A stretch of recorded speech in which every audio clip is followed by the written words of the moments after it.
इमाम आजम के जमाने में एक शख्स मजदूरी पे गया और मजदूरी से जब वापस लौटा बीवी से कहा पानी लाओ, मुझे प्यास की शिद्दत है। ये जनाब गई और जाने के बाद पानी प्याले में लेकर आ रही थी कि पड़ोसन मिल गई और उससे गुफ्तगू में मजबूर हो गई। पड़ोसन ने आवाज दिया, ये वहीं से खड़े होकर उससे गुफ्तगू करने लगे। अब बात तवील हो गई और भूल गई। औरतों की आदत होती है कि जब बातों में लग जाए तो सब कुछ भूल जाए। अब मियाँ थके मांदे आए थे, भूखे प्यासे थे, प्यास की शिद्दत थी, गर्मी के दिन थे, पानी की प्यास और पानी की वजह से तड़प रहे, परेशान हो रहे। जब देखा कि बीवी आई नहीं, एक दो बार आवाज दिया तो शायद आवाज पहुंची नहीं, तो गुस्से में आए, जलाल में आए।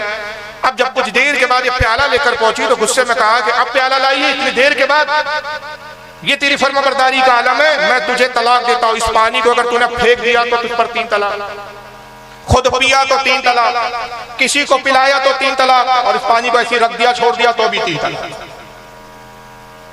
अब बताइए क्या करें?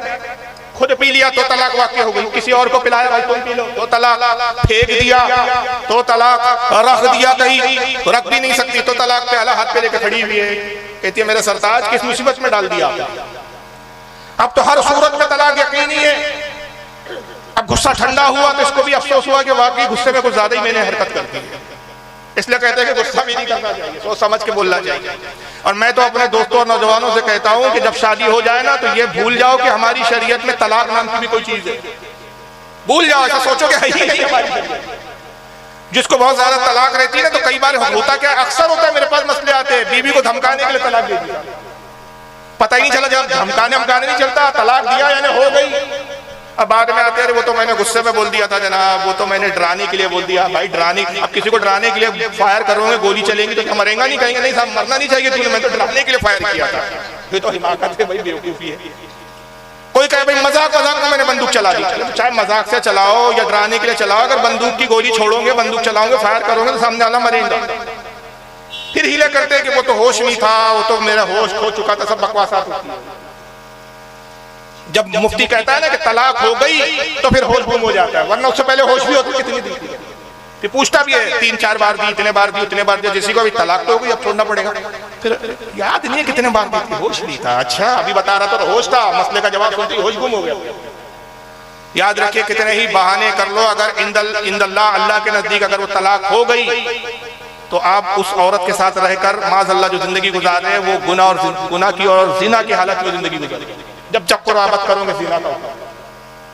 बहरहाल कंडीशन थी उस खातून, पानी फेंका तो तलाक, पिलाया तो तलाक, रख दिया तो तलाक, किसी और को पिलाया तो तलाक। इसका भी गुस्सा ठंडा हुआ, कहा कि वाकई तो बड़ी मुसीबत हो गई, मैंने गुस्से में कह दिया, रुको मैं इमाम आजम अबू हनीफा से मसला पूछता रहा। हज़रत इमाम आजम की खिदमत में पहुंचा, मसला सुनाया, आपने गौर फिक्र नहीं किया, सोचा नहीं, फिर बदी जवाब देते हैं ये तो कोई मसला ही नहीं है, इसमें कोई पेचीदगी नहीं, तू जा और एक कपड़े को उस प्याले में डाल ले, जब पानी वो कपड़ा को सौंप ले, वो कपड़ा पानी को सौंप ले, उसको हवा में उड़ा दे, तलाक वाकई नहीं है। क्यों? पानी में जब वो पानी जज्ब हो गया कपड़े में, कपड़ा सुखा दिया, अब प्याले में पानी रहा नहीं, और जब रहा नहीं तो तलाक उस वक्त भी नहीं हो रही है, फेंका भी नहीं, पिलाया भी नहीं, रखा। तो ऐसे मसले की जो बाज़ाहिर बड़े पेचीदा लगते थे, इमाम आज़म अबू हनीफा रज़ियल्लाहु ताला अन्हु चुटकियों में हल करवाए। 2 दोस्त थे, बस 2 वाक्य सुनाऊंगा, उसके बाद फिर मैं दूसरी चीजों की तरफ आऊंगा, दूसरे सेशन की तरफ। उसमें एक दोस्त था, उसने एक मौके पे कसम खा ली कि अब जिंदगी भर कभी अंडा नहीं खाऊंगा। अंडा होता ना, एक नहीं खाऊंगा।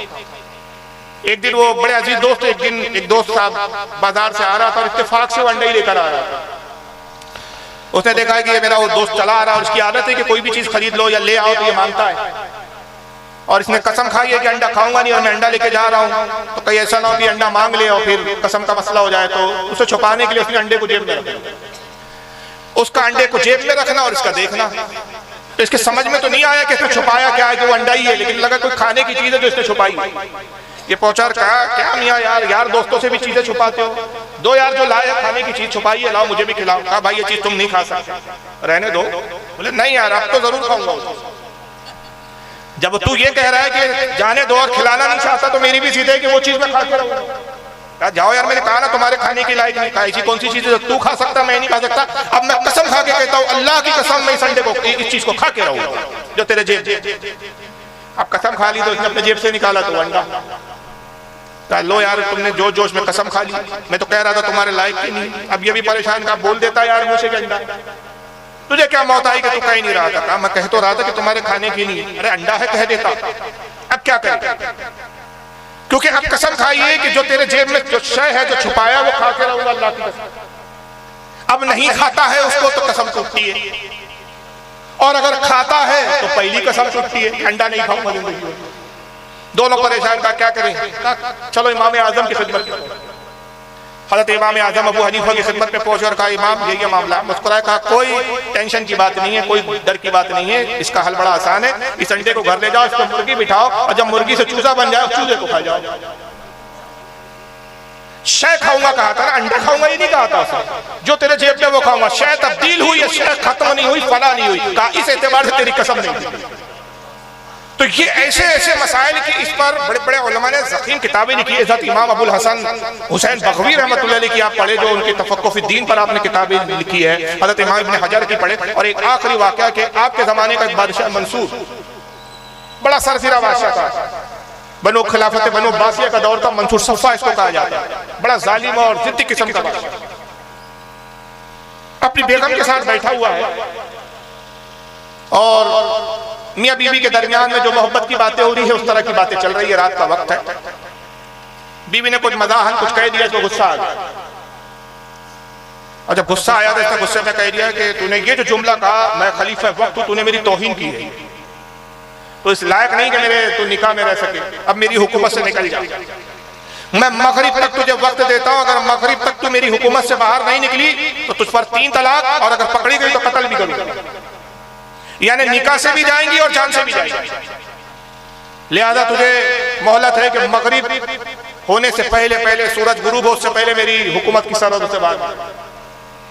गुस्से पे कसम खा के कह लिया और वहां से गुस्से से अपने कमरे से निकला। सिपाहियों को हुक्म दिया कि मलका पर निगाह रखो और इसको महल में सिर्फ इस वक्त तक की मोहलत है कि ये मगरिब से पहले पहले महल से निकल जाए, और जब ये महल से निकल जाए उसके बाद इसकी तलाश करो। अगर ये मेरी हुकूमत से बाहर निकल गई तो इसको अमान है, और मेरी हुकूमत की सरहदों के अंदर अगर तुम पाओ तो उसको गिरफ्तार करके कि मैं इसको कत्ल करूं। ये बड़ी परेशान हुई, घबराई। इसकी एक कनीज थी जो बड़ी दानिशमंद और अक्लमंद थी। उसने उस कनीज से कहा कि बताओ क्या करूं। उसने कहा कि एक हल है मेरे पास। कहा कि हल यह है कि आप कुछ देर इंतजार कीजिए और जो सिपाही निगरानी किए हुए आप पर उनको गाफिल कर दीजिए, और मेरा लिबास पहनकर, कनीजों वाला लिबास पहनकर आप महल से इस तरह निकल ले कि अगर ये सिपाही देखे तो समझे कि कोई कनीज जा रही है, और आप सीधा इमाम आजम अबू हनीफा के पास जाए। वही है कि जो इस मसले का हल बता सकते हैं। उसने कहा तूने बड़ा बेहतर मशवरा दिया। चुनांचे कुछ देर तो वो अपने ख्वाबगाह में ही रही, और उसके बाद उसने बहुत सारी कनीजों को बुला लिया। सिपाही देखते रहे कि कनीजें जा रही है, मिल रही, आ रही है। उसने फिर कनीज का लिबास पहना, बुरका उड़ा, नकाब उड़ा, और उसके बाद इस अंदाज में निकली जैसे कोई कनीज आई, मुलाकात की चलेगी, और मलिका जो है वो महल के अंदर ही है ख्वाबगाह। सिपाहियों ने कनीज समझ के ध्यान नहीं दिया, वहां से बाहर निकलती और आने के बाद इमाम आजम अबू हनीफा की खिदमत में पहुंची। कहती कि इमाम मैं अपनी जान को बड़ी मुश्किल से बचा कर आई। खलीफा वक्त बादशाह मंसूर ने यह हुक्म दे रखा है और वक्त बहुत कम है, आप अल्लाह के वली भी है, बुजुर्ग भी है। मंसूर की हुकूमत इतनी बड़ी है कि मगरिब के अगर मैं कई दिन तक सफर करते रहूं तो उसकी हुकूमत की सरहद खत्म नहीं हो सकती, क्योंकि जाहिर है उस वक्त इस्लामी मुल्क बहुत ज्यादा थे। ईरान, इराक, शाम, रोम, मक्का, मदीना, ये सब इस्लामी सल्तनत में थे। बसरा, यमन, और क्या नाम है आपका, बहुत सारे मुल्क थे। अब जाहिर है ये इतने सारे मुल्क पूरे मुल्क की सरहदों से निकलते रहिए तो कई दिन लग जाए आप सरहद से बाहर ही नहीं। तो मगरिब से पहले तक सरहद से बाहर निकलना इतना आसान नहीं, नामुमकिन था। ये तो मुमकिन नहीं है कि मगरिब होने से पहले मैं बादशाह की सरहद से, हुकूमत की सरहदों से निकल जाऊँ। आप अल्लाह के वली अपनी करामत से मुझे किसी ऐसे इलाके में भेज दीजिए कि जहाँ तक बादशाह की हुकूमत ना हो और वहाँ उसकी रसाई ना हो। इमाम आजम अबू हनीफा ने फरमाया कि करामत वगैरह का कोई मामला नहीं है, आप मेरे घर में इत्मीनान से रहिए, खाइए पीजिए। मगरिब भी हो जाए तो इंशाल्लाह मैं जिम्मेदारी से साथ कहता हूँ कि ना तलाक होगी ना तुम कत्ल की जाओगे। यकीन दिलाया, इत्मीनान दिलाया। मंसूर की जो बीवी थी, मलिका थी, वो थोड़ा मुतमईन हो गई। फिर अपनी अहलिया हजरत इमाम आजम ने अपनी अहलिया से कहा कि मलिका की खातिर तवाज़े करो, इसको खाना वगैरह खिलाओ, तसल्ली। बहरहाल तसल्ली देती रही, खाना खिलाने की कोशिश की, लेकिन मलिका इतने टेंशन में थी कि उसने खाना नहीं खाया। जोहर की अज़ान हुई, जोहर का वक्त। इमाम आजम के बिल्कुल घर के बाजू में बिल्कुल लगकर आपकी मस्जिद थी जो आप ही ने ताबीर की, और उस मस्जिद में आप खुद तशरीफ ले जाते और आप खुद उस मस्जिद में इमामत भी फरमाया करते। जब जोहर का वक्त हुआ तो आप नमाज पढ़ाने के लिए वहाँ तशरीफ ले जाने लगे तो मलका ने कहा हुजूर आधा दिन तो ढल चुका है, जोहर हो गई है, बस सारे उसके बाद फिर मगरिब वक्त कितना बचा है। और यकीनन बादशाह के खलीफा के फौजी तलाश कर रहे होंगे, ढूंढ रहे होंगे, और उनके लिए कोई बाई नहीं कि तलाश करते करते ढूंढते ढूंढते आपके घर तक आ जाए, और अब तक आपने कोई हल बताया नहीं, कोई हल निकला नहीं, लिहाजा मेरा कत्ल किया जाना तो यकीनी। निकाह से तो जाऊंगी वो तो एक अलग है, अब तो जान के भी मसले। आपने कहा मलिका फिक्र ना करो, आप इत्मीनान से रहिए, खाइए पीजिए, नमाज पढ़िए, इत्मीनान से रहिए, तसल्ली रखिए, कुछ नहीं होगा, न तलाक होंगी न जान आपकी ली जाएगी। बहरहाल इमाम आजम गए और जाने के बाद नमाज ज़ोहर पढ़ाई और नमाज ज़ोहर के बाद भी घर तशरीफ लाए। फिर आप अपने कामों में मसरूफ हो गए। मलका देखती रही कि साहब मेरे मामले पर कोई तवज्जो दे ही नहीं रहे, हस्बे मामूल अपने कामों में मशगूल है। असर की अजान हुई, असर का वक्त हुआ, फिर जब मस्जिद की तरफ जाने लगे तो फिर मलका रोते हुए गिड़गड़ाते हुए कहती है हुजूर अब तो असर का वक्त हो गया, अब तक आपने कोई तदबीर इख्तियार नहीं की, कुछ किया नहीं। इससे तो बेहतर था कि मैं खुद ही आपके घर पे ना आके खुद ही अगर यहाँ से निकलने की कोशिश करती तो मुमकिन था कि दूर तक तो कहीं निकल जाती, जहाँ तक सिपाही शायद ढूंढने के लिए उनको भी मशक्कत उठानी पड़ती और शायद जान बचाने की कोई सूरत निकल आती। मगर अफसोस कि मैंने आपके घर पर आप पे आई और आप पे कनात की, आप पे भरोसा किया और नतीजा ये है कि आप तो कुछ कर नहीं रहे। इमाम आज़म ने तसल्ली दी, कहा कि मलिका आप फिक्र मत कीजिए, मैंने वादा किया है कि ना आपकी जान जाएंगी और ना तलाक वाक़ होंगी, आप बादशाह के निकाह में भी रहूंगी, बादशाह आपको कबूल भी करेगा, बाखुशी कबूल करेगा। बहरहाल आप गए, फिर नमाज असर अदा फरमाई या फिर वापस आ गए।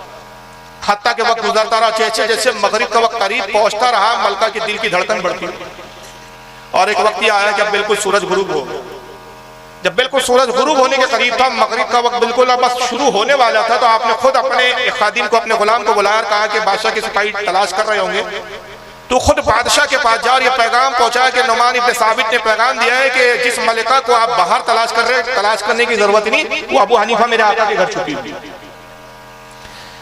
अब ये तो मलिका घबरा गई, कहा ये लो और नहीं मुसीबत, जान बचाने की कोई तदबीर तो नहीं कि उल्टा मुखबिरी कर गए। कम से कम इतनी तो तसल्ली है कि आपके घर हो तो शायद बादशाह के सिपाही ये सोच कर ना आए कि भाई इमाम आजम अबू हनीफा का घर है, इमाम का घर है, ये तो खुद ही बता रहे हैं कि मेरे घर में छुपी। कहती है कि आपने तो मेरे साथ बेवफाई की, बजाय इसके कि आप मुझे बचाने की तदबीर इख्तियार करते, आपने मुखबिरी कर दी। फरमाया कि मैंने वादा किया मलिका आप घबराइए, बादशाह को आने दीजिए, उसके आने के बाद ही जो तुम देखोगी उसी में तुम्हारी जान की आवाज़। बहरहाल ये आपका गुलाम गया, खादिम और बादशाह को इत्तला देता है कि भाई नुमान इब्न साबित इमाम अबू हनीफा का गुलाम हूँ और खलीफा वक्त मैं ये आपको इत्तला देने आया हूँ कि मलिका जो है वो हमारे आका अबू हनीफा के घर छुपी हुई।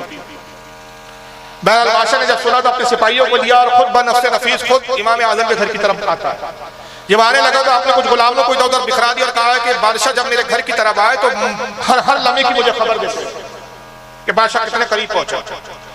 आपके गुलाम इधर उधर बिखर गए और निगरानी रखे। जब बादशाह को आते हुए देखा दौड़ते हुए गए और इमाम आजम को इत्तला देते हैं कि सरकार बस इतने कदम की दूरी पर बादशाह है, करीब घर पे पहुंचने वाला है। आपने मलका से कहा कि मलका आलिया आप फौरन जो है खड़े हो जाइए और हिजाब कीजिए, पर्दा कीजिए, मेरे साथ आइए। पर्दा किया और उसके बाद लाकर आप अपनी मस्जिद में उस मलका को बिठा दिया, मस्जिद में बिठा दिया। बादशाह पहुंचा और कहा कि नुमान कहाँ है वो मलका, हमने सुना है कि आपने इसको छुपा के रखा है। कहा कि वो हाँ मेरे घर आई थी लेकिन अलबत्ता मेरे घर पर नहीं है बल्कि मेरी मस्जिद में। बादशाह मस्जिद पे दाखिल हुआ, साथ में सिपाही भी देखा कि मलका को गिरफ्तार करो। आपने फरमाया कि बादशाह रुक जाओ, ना तुम इसे कत्ल कर सकते हो ना तलाक वाक़ई हो, ये तुम्हारी बीवी है, अपने गुस्से को खत्म करो और अपने गुस्से से दरगुजर करो और बखुशी इसको माफ करके अपने साथ ले जाओ। कहा हुजूर चलो एक बार के, हालांकि मैंने कसम खाई है तो इस पर भी कसम टूटती है कि आपके कहने पे अगर मैं इसको कत्ल ना करूं। दूसरा कि तलाक तो यकीनन वाक़ई हो चुकी। मैंने तो कहा था कि अगर मगरिब से पहले तू मेरी सरहदों से बाहर ना निकली तो तुझ पर तलाक, और मगरिब का वक्त हो चुका है लेकिन ये उससे पहले मेरी सरहदों से बाहर नहीं निकली, लिहाजा तलाक तो वाक़ई हो गई। आपने फरमाया बादशाह तलाक वाक़ई नहीं, तूने क्या कहा था? जुमले फिर से दोहरा। कहा कि मेरी सरहदों से, मेरी हुकूमत की सरहदों से। फरमाया कि तेरी हुकूमत की जगह ही नहीं है, ये वो मकाम है जो अल्लाह का घर है। अगर तुझे दावा कि यहाँ तेरी हुकूमत है तो फिर ये बयान, ये रब तबारक व तआला का घर है, यहाँ किसी की हुकूमत। बादशाह ने कहा कि अबू हनीफा इमाम आजम आपने सच फरमाया, ये वो जगह है कि जहाँ मैं अपनी हुकूमत का दावा नहीं कर सकता, यहाँ सिर्फ अल्लाह की हुकूमत है। और उसके बाद अपनी मलका को लेके जाता है और कहता है कि यकीनन जब तक आप मौजूद हैं हम इसी तरह फला पाते रहे। तो ऐसे मुतअद्दिद वाक़े, हैरत अंगेज़ वाक़यात है इमाम आजम अबू हनीफा रज़ियल्लाहु तआला अन्हु के बड़े बड़े पेचीदा मसले जो आपने मिनटों में और लम्हों में हल फरमा दिए। ये हमारी खुशनसीबी कि अल्लाह ताला ने ऐसा जलील क़द्र इमाम हमें अता फरमाया। हजारों ऐसे मसाइल हैं कि जो अभी पैदा नहीं हुए, लेकिन इमाम आजम अबू हनीफा ने उन मसाइलों का हल पहले ही बता दिया। आला हज़रत फरमाते हैं कि जब आपका इंतकाल हुआ तो तकरीबन 1 लाख आपने शागिर्द मुज्तहिद को आपने छोड़ा, मुज्तहिद को, आलिम नहीं, जब वक्त के मुज्तहिद थे। और आपके अजीम शागिर्दों में हज़रत इमाम अबू यूसुफ, हज़रत इमाम जफर, हज़रत इमाम मोहम्मद, यहाँ तक कि हज़रत इमाम शाफी रहमतुल्लाह ताला अलैह फरमाते हैं कि तमाम फकीहों के इमाम आजम अबू हनीफा बाप है और सारे फकीहों की औलाद है। फरमाते हैं कि अबू हनीफा ना होते तो फुकाहत का दरवाजा ही नहीं खुलता। और ये सिर्फ जज्बाती बयान नहीं है, दर हकीकत यही है। इमाम आजम अबू हनीफा के शागिर्द है हज़रत इमाम मोहम्मद, और इमाम मोहम्मद के शागिर्द है हज़रत इमाम शाफी। इमाम शाफी के भी दादा उस्ताद इमाम आजम, और फिर इमाम शाफी के शागिर्द है हज़रत इमाम अहमद इब्न हंबल। तो यकीनन ये इमाम शाफी का कौल हक पर मबनी है कि तमाम फकीहों के आप बाप। इमाम अहमद इब्न हंबल ने भी आपसे और आपके मसाइल से इस्तिफादा किया, इमाम शाफी ने किया। किसी ने हज़रत निज़ामुद्दीन औलिया की मलफूज़ात में फ़वाइदुल फ़वाद में निज़ामुद्दीन औलिया से पूछा कि निज़ामुद्दीन आप किस इमाम की तकलीद करते हैं?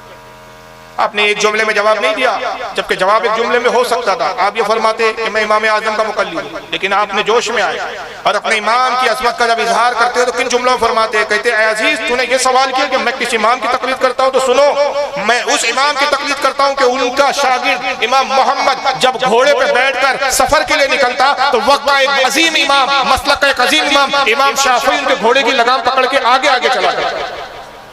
मैं उस इमाम की तकलीद करता हूं। खतीब बगदादी है तारीख बगदाद में और साहिब दुर्र मुख्तार में दुर्र मुख्तार के अंदर, और अल्लामा शामी ने रद्दुल मुख्तार के हाशिये में भी इसको बयान किया कि आखिरी उम्र में इमाम आजम हज के लिए तशरीफ ले गए। बहुत सारे आपने हज फरमाए, बहुत से उम्रे किए, आपकी जिंदगी का आखिरी हज था। खाने काबा में दाखिल हुए और पूरी रात आपने एक रकात में एक कुरान अजीम खत्म किया, दूसरी रकात में दूसरा, एक ही रात में 2 मरतबा कुरान अजीम खत्म। और जब आप फजर के वक्त, फजर से पहले सिर्फ 2 रकात नमाज 2 कुरानों से खत्म के साथ फारिग हुए तो रोते हुए हजरत अस्वद के करीब आए, हजरत अस्वद को थामा, चूमा, रोते हुए कहा कि परवरदिगार मैं तेरी इबादत का हक अदा नहीं कर सकता। हातिफ से आवाज आई, हातिफ गैबी से आवाज आई, और आवाज आई कि अबू हनीफा हम तेरी इबादत से राजी हुए, तेरी खिदमत से राजी हुए, हमने तुझे भी बख्शा और क़यामत तक जो तेरी तकलीद करेगा हमने उसको भी बख्श दिया। तो ये कुदरती तौर पर भी बशारत है, रसूलुल्लाह की भी बशारत है और रब्बे कदीर की तरफ से भी बशारत है। सीरत ख्वाजा पढ़ो या अजमेरी, या हाजी अली की किताब में मिल जाएगी किताब, सीरत ख्वाजा पढ़ो। लिखा है कि ख्वाजा साहब जब हिंदुस्तान में आए तो एकदम इस्लाम की फैल गया, और इस्लाम ऐसा फैला कि जब वो नमाज पढ़ते थे तो दाएं तरफ सलाम फेरते थे तो 90,000 आदमी मुसलमान हो जाते थे, और बाएं तरफ सलाम फेरते थे तो 90,000 आदमी मुसलमान हो जाते थे। मैंने बहुत गौर किया कि 90,000 दाएं, 90,000 कितने हो गए? 1,80,000। सुन्नतें छोड़ दो, नफिल छोड़ दो, सिर्फ फर्जी फर्ज ले लो, ज़ोहर असर मगरिब इशा तहज्जुद भी छोड़ दो, चलो 5 वक्त की नमाज में कितने हो गए भाई? 1 लाख, आप जो 1,80,000 एक टाइम में हो रहे हैं, 90,000 1,80,000, तो 1 पंचे 5 और 8 पंचे 40, 4 लाख, 5 और 4 कितने हो गए? 9 लाख। एक दिन में 9 लाख आदमी।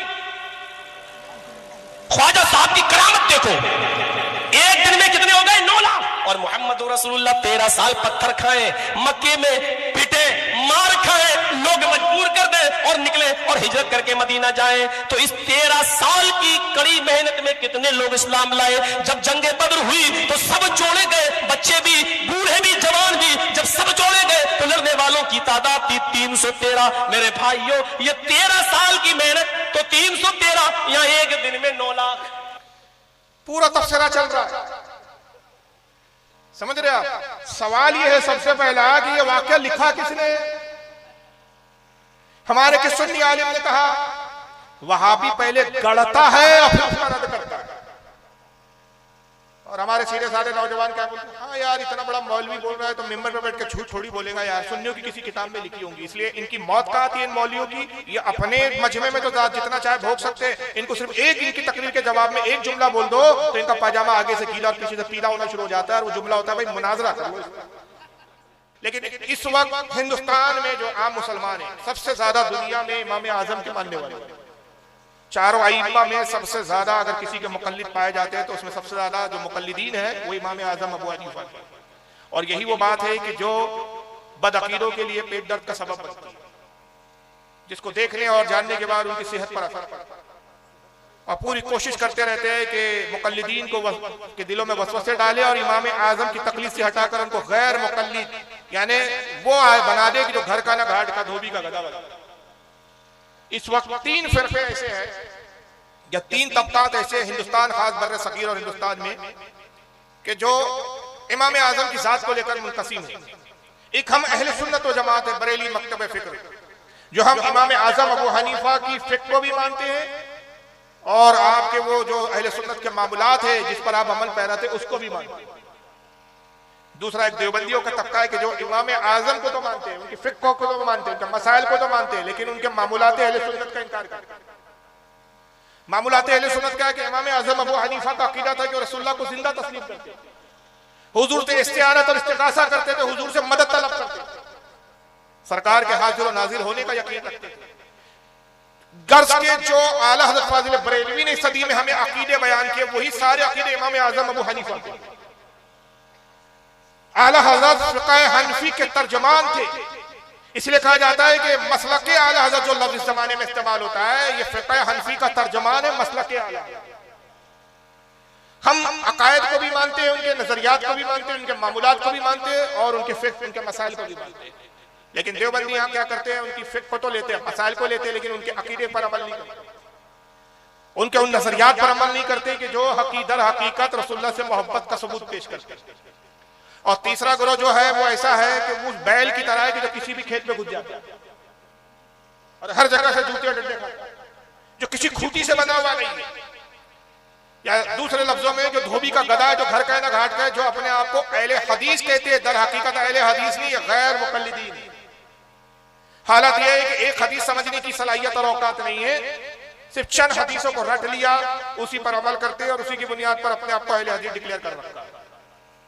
अब इनमें तो एक लंबी फौज है, अगर हम इनके अकीदों की बात करें तो बड़ी लंबी गुफ्तगू हो जाएगी। लेकिन इसी फिरके का एक शख्स आपके इलाके में हाल ही में, हालांकि मैंने उसकी कोई तकरीर सुनी नहीं, मुझे नहीं मालूम कि उसने यहाँ क्या बकवासात की, लेकिन ऐसे लोग जब जाते हैं तो 2 वजह से हमारे नौजवान खासतौर से इनसे मरूब हो जाते हैं या इनसे मुतासिर हो जाते हैं। एक ये कि अपने नाम के आगे ये दुनियावी डिग्री का टाइटल लगाते हैं, या तो फला वकील साहब, फला डॉक्टर साहब, जैसे डॉक्टर जाकिर नाइक। तो हमारा नौजवान सोचता है कि अरे यार मौलवियों को थोड़ी तरह समझता है, ये तो साहब बहुत पढ़ी लिखी है, दीन भी पढ़ा है, दुनिया भी पढ़ी है, ये ज़्यादा जानते हैं, तो एक डिग्री से उनके मरूब होते, डिग्री से मुतासिर हो जाते हैं। दूसरा ये कि ये जिस अंदाज में गुफ्तगू करते हैं, हालांकि लंबी लंबी छोड़ते हैं, बेहवाले बेपर पैर की बातें करते हैं, मगर गुफ्तगू का अंदाज इस तरह का होता है, इस तरह संजीदगी के साथ बात करते हैं कि इनकी संजीदगी को देखकर हमारा भोला भाला नौजवान मुसलमान इनके झूठ को समझ नहीं पाता और इनकी अंदाज तकल्लुम, अंदाज गुफ्तगू को देखकर मुतासिर हो जाता है। आपके इलाके में जब एक साहब आए थे, उसका नाम है एडवोकेट फैज, गैर मुकल्लिद मौलवी, मौलवी तो नहीं कहूंगा, मौलवी है नहीं, गैर मुकल्लिदों का एक स्कॉलर बोलते हैं। जहां तक इसके अकायद और नजरियात का ताल्लुक है, जाहिर है कि हर खतीब जब मिंबर पे बैठता है जो कुछ बोलता है ये उसके मसलक और उसके फिरके की तर्जुमानी समझी जाती है। जाहिर है कि जब मैं अपने आप को बरेलवी बोलता हूँ, आला हज़रत का मानने और चाहने वाला बोलता हूँ, मैं जो कुछ कहूंगा ये आला हज़रत के मसलक की तर्जुमानी होगी। भाई मैं मसलक के आला हज़रत का तर्जुमान हूँ, अहले सुन्नत का तर्जुमान हूँ, तभी तो आपने मुझे बुलाया है ना। और अगर माज़अल्लाह मैं अहले सुन्नत से नऊज़ बिल्लाह अहले सुन्नत के खिलाफ बात करूं तो कोई मुझे पूछेगा? भाई बुलाना, खिताब करवाना इस बात की दलील है कि आप ये जानते और समझते हैं कि मेरे नजरियात दर हकीकत अहले सुन्नत के नजरियात, मैं अहले सुन्नत व जमात का मुबल्लिग। तो ये कहकर इनकार नहीं किया जा सकता कि अगर ये बात एडवोकेट फैज ने कही तो साहब ये हमारा इजमाई अकीदा नहीं है, ये आपकी जमात का मुबल्लिग है, और अगर इसने गलत कहा तो किसी जमात के लोगों ने अब तक इस पर कदम नाफिज क्यों नहीं की? अब इसके क्या नजरियात है जो दर हकीकत अहले हदीस जमात के नजरियात है, वो तो मैं तफसील से बयान नहीं कर पाऊंगा क्योंकि एक रात छोटी है, लेकिन इसके चंद वीडियो में आपके सामने दिखाता हूं। आइए एक वीडियो देखिए आप। हिंदुस्तान में सबसे ज्यादा जी ख्वाजा अजमेरी ने पता नहीं इधर सलाम फेरा तो 90,000 मुसलमान हो गए, कि जी ख्वाजा अजमेरी ने पता नहीं इधर सलाम फेरा तो 90,000 मुसलमान हो गए और इधर सलाम फेरा तो 90 करोड़ इधर 1,000 मुसलमान हो गए। इस तरह सूफियों ने, संतों ने हमारे देश में इस्लाम को फैलाया, किस वह झूठ है, बहतान है। ये कह रहा है कि जी ख्वाजा गरीब नवाज ने नमाज पढ़ी, इधर सलाम फेरा तो 90,000 लोग इस्लाम में आ गए, इधर सलाम फेरा तो 90 करोड़। और फिर खुद ही कह रहा है ये झूठ है। सवाल ये है कि झूठ बोला किसने? वो झूठ तुम ही बोल रहे हो। हमारे किसी आलिम ने नहीं लिखा कि गरीब नवाज ने बस एक बार नमाज पढ़ी, इधर सलाम फेरा तो 90,000, इधर फेरा तो 90 करोड़। 90 करोड़ तो हिंदुस्तान की आबादी नहीं थी, तेरे बाप ने गिन लिया था। और वो कौन सा मैदान था भाई? अभी कुंभ के मेले में 2-4 करोड़ आ गए तो इतना बवाल हो गया। हालांकि 2-4 करोड़ भी नहीं आए, वो भी एक थोड़ी सी लंबी बड़ी बड़ी छोड़ी जा रही है कि 2 करोड़ आए, 1 करोड़ आए। मगर सवाल ये है कि भाई एरिया कितना है? 2 करोड़ लोगों के लिए एरिया भी तो चाहिए। एरिया के साथ ट्रेनें कितनी है, आ जा रही है कितनी ट्रेनें?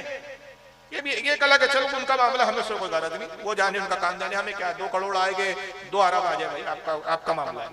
लेकिन बहरहाल 90 करोड़ लोगों के लिए कितना बड़ा मैदान चाहिए? और वो कौन सा मैदान था जो गरीब नवाज नमाज पढ़ रहे थे, 90 करोड़ लोग जमा थे और इस इंतजार में थे कि जैसी सलाम फेरे तो अभी कहता है कि इधर सलाम फेरा तो 90,000 और इधर फेरा तो 90 करोड़। ये 90,000 क्यों बाहर बैठे थे बिरादरी से? ये हमारे उलमा ने। लेकिन जब तक वहाबी झूठ ना बोले वो अपने बाप की ओरिजिनल औलाद हो नहीं सकता। अब ये दूसरे मौलवी साहब को पूरी यानी कैटेगरी यहां से आता, अब इनको सुन लीजिए। इनको भी आप जानते होंगे, ये भी बड़े मकबूल है आपके इलाके, आते हैं ये भी, सुनिए इनको। सीरत ख्वाजा पढ़ो या अजमेरी, या हाजी अली की दरगाह पे मिल जाएगी किताब। सीरत ख्वाजा पढ़ो या अजमेरी, या हाजी अली की दरगाह पे मिल जाएगी किताब। सीरत ख्वाजा किताब है और कहाँ मिलेंगी? हाजी अली में। आज वो 10 साल होने को आ गए, 8 साल होने को आ गए, बोल बोल के थक गया कि खबीस की औलाद, किताब तो हमें दिखा, इसका तो हवाला दे रहा है। मगर मौत आ रही है। सैकड़ों जगह लोगों ने जा जाके पकड़ा है, भाई तू झूठ बयान कर रहा है, कौन सी किताब है, हमें तो दिखा। कभी सीरत गौस कहता है, कभी सीरत ख्वाजा कहता है, किताब के नाम बदलते हैं। जितने जल्दी आदमी कपड़े नहीं बदलता उतनी जल्दी बात बदल देता। अब बहरहाल हाजी अली को किताब मिल रही है, इसी नाम की कोई किताब नहीं, उसमें क्या लिखा है सुनिए इसकी। अजमेरी या हाजी अली की दरगाह पे मिल, सीरत ख्वाजा पढ़ो या अजमेरी, या हाजी अली की दरगाह पे मिल जाएगी किताब। सीरत ख्वाजा पढ़ो या अजमेरी, या हाजी अली की दरगाह पे मिल जाएगी किताब। सीरत ख्वाजा पढ़ो। लिखा है कि ख्वाजा साहब जब हिंदुस्तान में आए तो एकदम इस्लाम की फैल गया, और इस्लाम ऐसा फैला कि जब वो नमाज पढ़ते थे तो दाएं तरफ सलाम फेरते थे तो 90,000 आदमी मुसलमान हो जाते थे, और बाएं तरफ सलाम फेरते थे तो 90,000 आदमी मुसलमान हो जाते थे। मैंने बहुत गौर किया कि 90,000 दाएं, 90,000 बाएं, कितने हो गए? 1,80,000। सुन्नतें छोड़ दो, नफिल छोड़ दो, सिर्फ फर्जी फर्ज ले लो। ज़ोहर, असर, मगरिब, इशा, तहज्जुद भी छोड़ दो। चलो 5 वक्त की नमाज में कितने हो गए भाई? 1,00,000 आप जो 1,80,000 एक टाइम में हो रहे हैं। 90,000 1,80,000 तो 1 पंचे 5 और 8 पंचे 40, 4 लाख। 5 और 4 कितने हो गए? 9 लाख। एक दिन में 9 लाख आदमी। ख्वाजा साहब की करामत देखो, एक दिन में कितने हो गए? 9 लाख। और मोहम्मद रसूलुल्लाह 13 साल पत्थर खाए, मक्के में पिटे, मार खाए, लोग मजबूर कर दे और निकले और हिजरत करके मदीना जाए। तो इस 13 साल की कड़ी मेहनत में कितने लोग इस्लाम लाए। जब जंगे बद्र हुई तो सब जोड़े गए, बच्चे भी, बूढ़े भी, जवान भी। जब सब जोड़े गए तो लड़ने वालों की तादाद थी 313। मेरे भाइयों, ये 13 साल की मेहनत तो 313, यहाँ एक दिन में 9 लाख। पूरा तफसीरा चल रहा है, समझ रहे आप? सवाल ये है सबसे पहला कि ये वाकया लिखा किसने? हमारे किस सुन्नी आलिम ने कहा वहाबी पहले गढ़ता है और फिर उसका रद्द करता है। और हमारे सीधे साधे नौजवान क्या बोलते हैं, हाँ यार इतना बड़ा मौलवी बोल रहा है तो मिंबर पे बैठ के झूठ थोड़ी बोलेगा यार, सुन्नियों की किसी किताब में लिखी होंगी। इसलिए इनकी मौत कहाँ थी इन मौलवियों की? ये अपने मजमे में तो जितना चाहे भोग सकते हैं। इनको सिर्फ एक इनकी तकरीर के जवाब में एक जुमला बोल दो तो इनका पाजामा आगे से गीला और पीछे से पीला होना शुरू हो जाता है। और वो जुमला होता है भाई मुनाजरा कर लो, तो पाजामे इनके गीले हो जाते हैं। तफसीरे कर रहे हैं। अरे भाई तफसीरा तब तुम्हें जेब देता है कि जब हमारी किताब में लिखा हो। हमारी किस किताब में लिखा है कि आपने इधर सलाम फेरा तो 90,000, इधर सलाम फेरा तो 90,000, और 5 वक्त की नमाज, और सारा कैलकुलेशन लगाया, एक दिन में इतने लाख और 2 दिन में इतने और जिंदगी में इतने। और नबी पाक ने 23 साल तबलीग की, 313 लोग ईमान लाए। जब से इस खबीस को यह भी नहीं मालूम कि जंगे बद्र में 313 लोग शरीक थे, 313 ही मुसलमान नहीं थे। जाहिर है कि वो जंग में खवातीनें तो नहीं आई थी बद्र में, वो भी मोमिनीन में थी। बच्चे नहीं थे उसमें छोटे, वो भी मोमिनीन थे। बहुत से सैफुल उम्र बूढ़े नहीं थे जंग में शरीक, तो इसको 313 ही लिखे उसको। और ये कोई दलील नहीं है कि रसूलुल्लाह ने इतनी तबलीग की तो इतने थोड़े ही ईमान लाए। उलमा फरमाते हैं कि जब सरकार सल्लल्लाहु अलैहि वसल्लम का विसाल हुआ तो उस वक्त मदीने और इतराफ में जो कुल मुसलमानों की आबादी थी वो तकरीबन 2,40,000। मगर सबसे ज्यादा इस्लाम फिर किसके दौरे हुकूमत में फैला? फारूक आजम। फारूक आजम के जमाने में रोम फतह हुआ, फारूक आजम के जमाने में ईरान फतह हुआ, फारूक आजम के जमाने में इराक फतह हुआ, फारूक आजम के जमाने में शाम फतह हुआ, फारूक आजम के जमाने में मिस्र फतह हुआ। बड़े बड़े मुल्क फतह हुए और वहां इस्लाम पहुंचा। फारूक आजम के जमाने में जितने लोग इस्लाम में दाखिल हुए उतना बाज़ाहिर रसूल के जमाने में नहीं हुए थे, लेकिन सब जानते हैं कि बुनियाद चूंकि रसूल ने रखी, अब क़यामत तक जितने ईमान लाने वाले होंगे, जितने मुसलमान होंगे, वो सब रसूलुल्लाह के उम्मती और हुजूर के तबलीग का सगला मानेंगे। ये सब खादिम है, जितने मुबल्लिगीन इस्लाम फैलाए सब नबी के खादिमों में गिनती है। असल खिदमत और असल कारनामा किसका माना जाएगा? और रसूलुल्लाह का, क्योंकि सरकार ने इस्लाम की बुनियाद रखी। तो सबसे पहले तो ये झूठ बोल रहे हैं। उसी बात को एडवोकेट फैज ने बोला है। अब आप एडवोकेट फैज की क्लिप सुनेंगे तो अब आपके समझ में आएंगी कि ये बकबक क्या कह रहा है। सुनिए। तो ये 15 सहाबा, 15 नहीं चलिए एक ही मान लेते हुए एक सहाबा, और मैं समझता हूँ एक सहाबी भी काफी है पूरी दुनिया के मुकाबले में। एक वली अल्लाह जब पूरे हिंदुस्तान को कर सकते ही, माशरफ ईमान के एक सलाम का तो 90 लाख और एक सलाम में 90 लाख, तो एक सहाबी तो 90 करोड़ और 90 करोड़ की ताकत रखता है। और एक नबी तो खाली ऐसा देख ले तो जितनी दुनिया तक इंसान ईमान में आ जाना चाहिए। लेकिन अफसोस अबू जहल आया ही नहीं आखिर तक। की नजरों में बात नहीं थी जो हमारे वलियों में है कि 90 लाख इधर और 90 लाख इधर। अबू जहल को हुजूर देखते रहे, ईमान में नहीं लाया। एक नबी तो देखे तो फिर करोड़ों आ जाए ईमान में, मगर हमारे नबियों की निगाहों से लोग ईमान में नहीं लाए।